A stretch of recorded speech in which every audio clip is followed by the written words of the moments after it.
Good afternoon, everyone. Please excuse the breathing. I'm a COPD patient here. I don't usually do educational videos, but I've had quite a few people ask me how I got that from that. I had a couple of people say they don't like the black in those. We'll discuss that another time. So first of all, I used aircraft cleaner. This was first, Rust-Oleum aircraft cleaner. And I know there's a lot of videos out there of people doing these, but I'll go ahead and do mine. So anyway, I have this in a different areas of being done. This one is almost done. Whew, excuse me, hang on a second. All right, sorry about that. There's just something about the afternoons. I always have to get the old inhaler out. So anywho, I have this in a different state of repair here. I'm going to have to tell you, if you guys want to do this, there's nothing easy about this. I don't care what they say online. You go to YouTube, no, this is work. So I've already put 2 coats on here. And the stuff does not come off that easy, even with 2 coats. You can see there's still some of this everywhere. So what I do is I take a fine wire brush after I got most of it off, like on this one.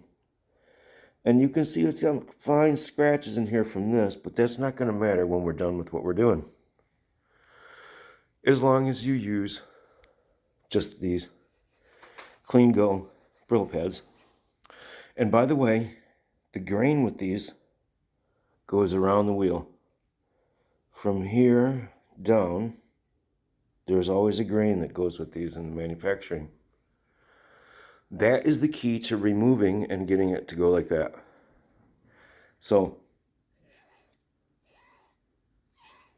you can hear my nail go across that, and it'll also leave little scratches in there, which you wouldn't think your nail can do that, but it will.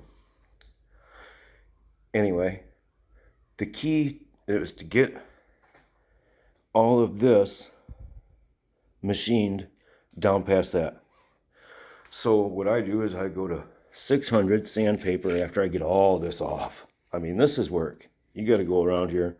I have to probably do 2 or 3 more coats. And then I start with 600 grit. I do have some 4 that I had to resort to, and probably will in this turn too, because somebody put the weights on the outside of this back tire. And once again, I still got bad breathing, but anyway. 4 or 600, I wouldn't go much lower than that. You're going to scratch them so deep you'll be here forever. And just go by hand, wet sand it, take a piece off, and work your way around. And then on these, make sure you always go with the grain. Don't go this way. You'll scratch them all up like I did. If you look good enough in there, there's still some very, very tiny scratches going up and down. I try to get them all out. I'll be here forever, so I don't have forever. Anyway, just be careful. Go with the grain. Always go around it with the grain, and you'll be all right. And then once you get to 600 and you get to down to where you don't have that, then switch to your 1000 and wet sand it all again. Do the whole thing around the outsides, but this is where you have to make sure you get down below the grain. And then once you get the 1000, and you'll be able to tell when you're down there with your 1000, when you're starting to get that shine, you'll see it. When you get down past this grain, you'll see that. Then switch to your 2000 and wet sand very lightly with the grain, and you'll get that. You'll rub it out. I sand, then I rub, and I'll sand it, and then I'll with a cloth, and I'll rub it off. I'll wet sand it, and then with the cloth, and then you'll be able to tell.